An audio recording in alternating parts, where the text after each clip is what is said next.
Boa tarde, então, oficialmente, né? Boa tarde ao Sérgio, boa tarde à Noêmia, boa tarde ao doutor Ronaldo, né? Procurador do Ministério Público do Trabalho, aos nossos debatedores Vivian e João Luiz. A Vivian não chegou, deve estar chegando, né? E cada um dos senhores e das senhoras que estão participando deste evento, as lideranças que nós temos aí, notadamente em São Paulo, né, neste segmento tão importante, tão significativo dessa categoria que são os comerciais, né? A proposta, Sérgio, muito interessante, muito bem montada para nós da Justiça do Trabalho, e com certeza o Ministério Público do Trabalho também pensa dessa forma, falarmos um pouco sobre o pós-Covid, né? Sobre, para depois do fim do isolamento social a que todos estamos impostos, né? E eu penso que ainda nós estamos no meio, né, desse fogo cruzado, né? Nós ainda estamos enfrentando todas as consequências desse terrível vírus nas nossas vidas, na vida das nossas famílias e das pessoas que nós conhecemos. Depois de ouvir a Noêmia, né, eu fico muito mais tranquilo, né? E há, de fato, uma sintonia de pensamento entre nós. Não combinamos nada das nossas falas, mas eu costumo começar a falar justamente tratando da defesa da justiça do trabalho, né? Parece que há uma orquestração, né? São ações orquestradas no sentido de enfraquecer a nossa justiça. E me permitam dizer exatamente dessa forma, a nossa justiça, porque ela é a justiça social por excelência, encarregada de fazer cumprir a Constituição, de concretizar a Constituição,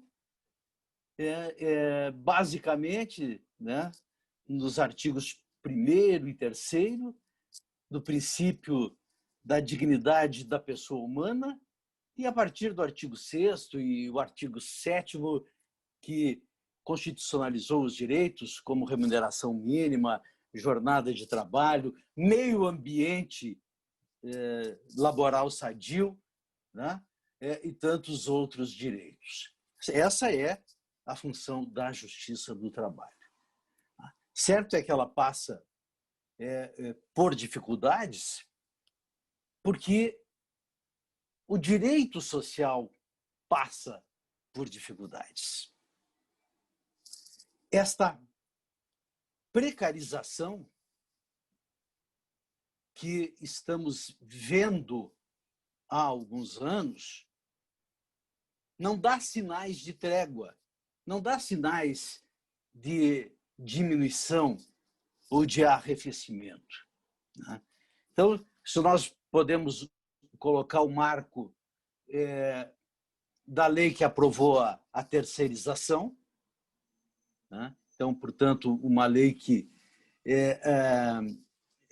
tornou legítima toda a terceirização, inclusive na atividade fim. Logo em seguida, surgiu a Lei 13.467, de 2017, a chamada Lei da Reforma Trabalhista, né? E ali nós sentimos, e ainda estamos sentindo hoje, na carne, os efeitos dessa decisão tomada pelo Parlamento e pelo Poder Executivo, né, com retrocessos impensáveis, eu diria. Posso citar 2 exemplos apenas. Eu sei que os senhores e a senhora sabem de todos, mas o dispositivo que permitia a gestante trabalhar em ambiente insalubre, se houvesse um atestado médico que autorizasse. Ora, isso é inconcebível, né? A ofensa à saúde da gestante e à saúde do bebê. Foi necessário a intervenção do Poder Judiciário, e aqui, felizmente, tivemos uma resposta afirmativa e positiva do STF, né, suspendendo os efeitos daquele dispositivo. O outro tema que preocupa é a questão do acesso à justiça, né, com as limitações, com o pagamento de custas, com a determinação da cobrança ou do pagamento de honorários advocatícios, se o trabalhador perder a ação, o pagamento dos honorários advocatícios.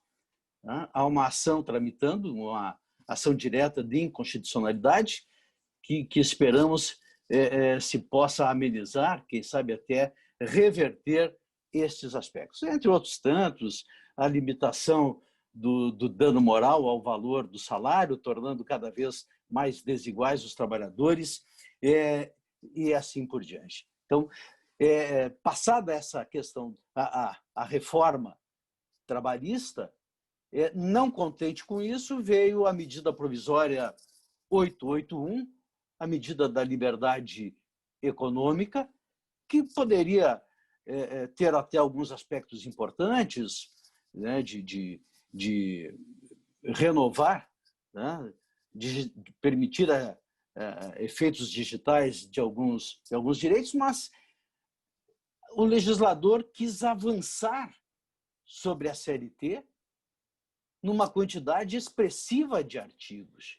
E foi necessário um trabalho intenso, posso falar isso no depoimento aqui da Ana Matra, tanto a Noêmia quanto eu, foi na gestão anterior, trabalhamos muito nessa matéria. As outras entidades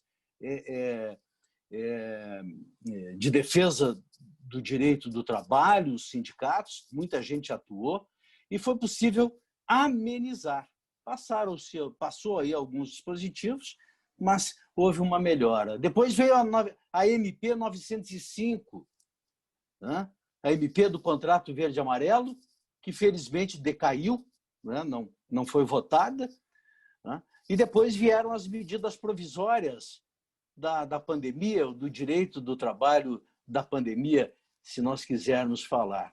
E, novamente, aí fomos encontrando cada vez mais restrições.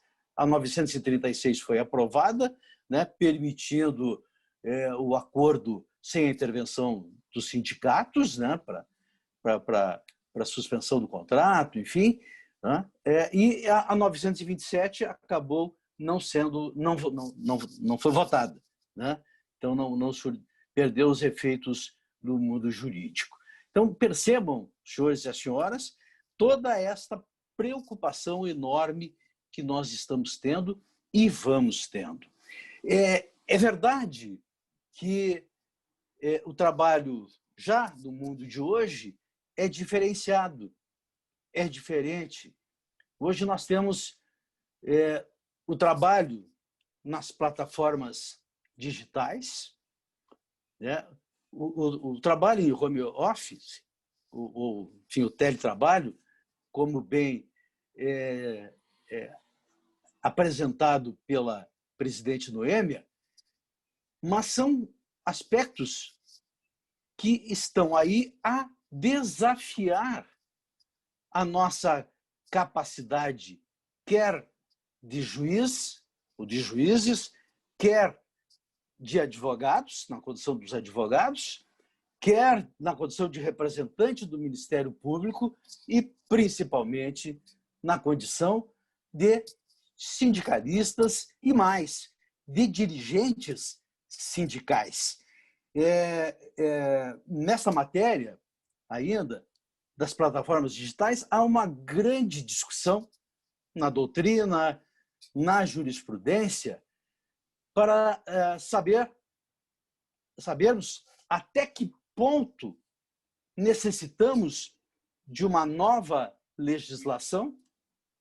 Até que ponto precisamos de uma lei para regular o trabalho prestado pelos motoristas, pelos entregadores, e pelos demais que trabalham nos aplicativos, para plataformas digitais, né?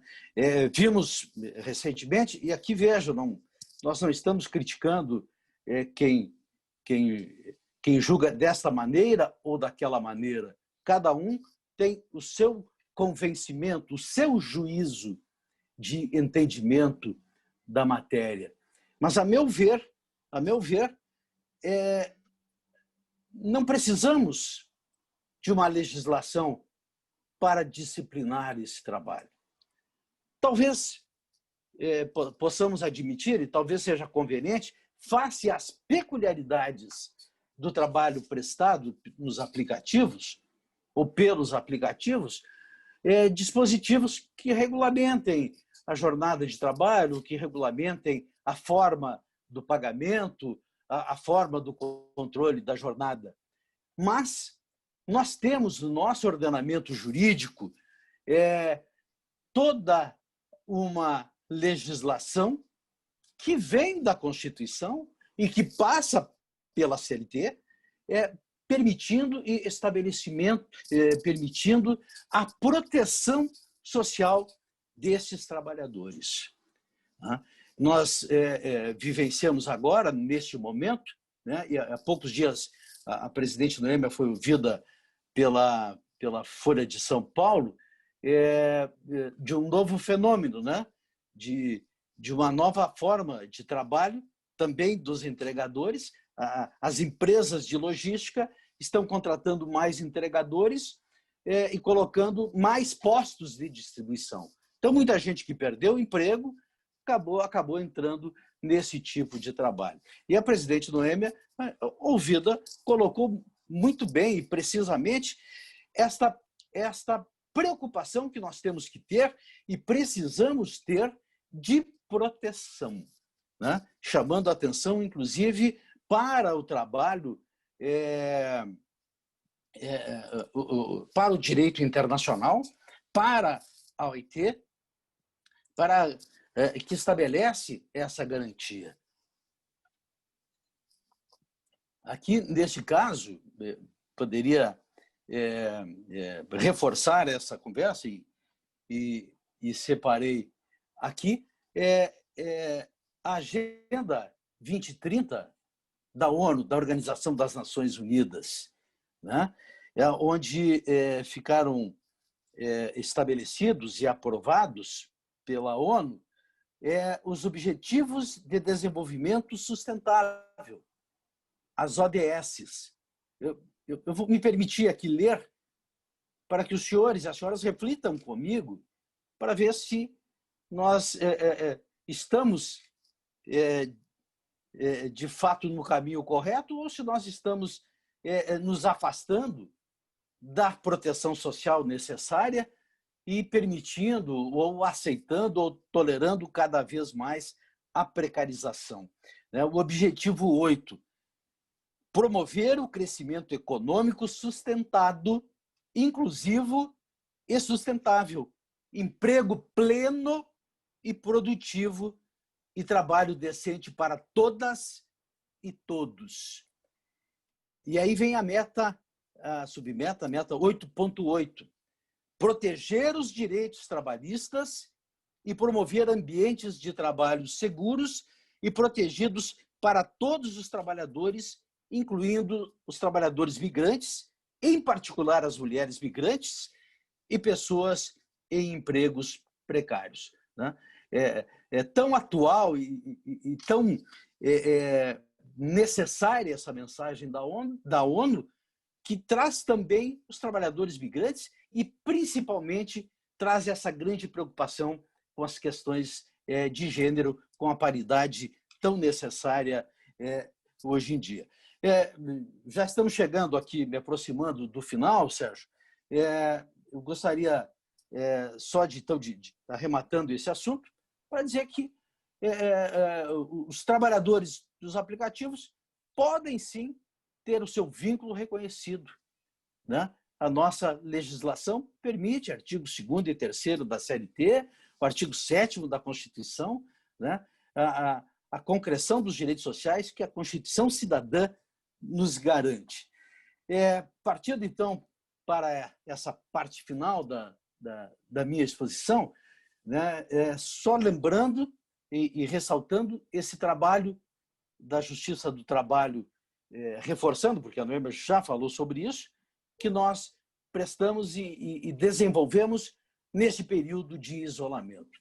A Justiça do Trabalho não parou, pelo contrário, esteve sempre atenta, né, e principalmente trabalhando para atender aquelas demandas em que o sindicato, o Ministério Público, os trabalhadores procuraram por proteção para ter um meio ambiente de trabalho seguro, né? Veja que interessante isso, como é importante, né? Para determinar o distanciamento entre os empregados, para determinar turnos inversos de trabalho, para determinar o uso de máscaras, para determinar o fornecimento do álcool em gel, enfim, diversas medidas de proteção e de prevenção. Isso é importante. Sem contar todas aquelas ações em que foram destinados recursos para hospitais, para entidades, recursos para combater o coronavírus, para a compra de insumos, para a compra de respiradores e assim por diante. Para o depois da Covid-19, me parece que teremos, sim, uma nova Justiça do Trabalho, né? Essa Justiça do Trabalho que vem se renovando. Nós estamos comemorando, me permita isso, 15 anos da reforma do Poder Judiciário, né? Onde houve a ampliação da competência da Justiça do Trabalho, notadamente para tratar dessas questões que envolvam a saúde e a proteção da vida dos trabalhadores. Eu encerro essa parte para dizer, para conclamar a todos que nós não podemos pensar em retrocesso.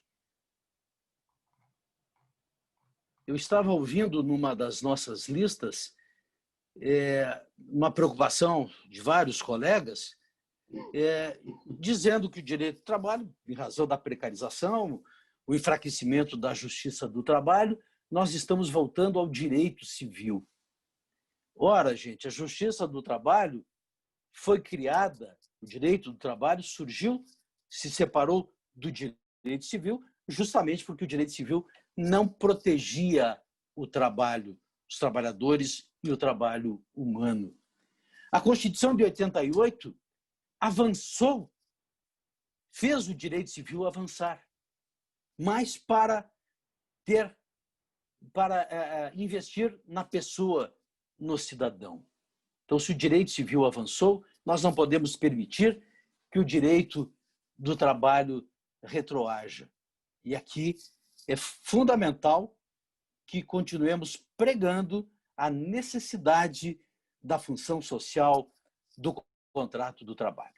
Eu termino por aqui, agradeço muito a atenção de todos e fico aqui, Sérgio, à disposição de todos para depois participarmos dos debates. Muito obrigado.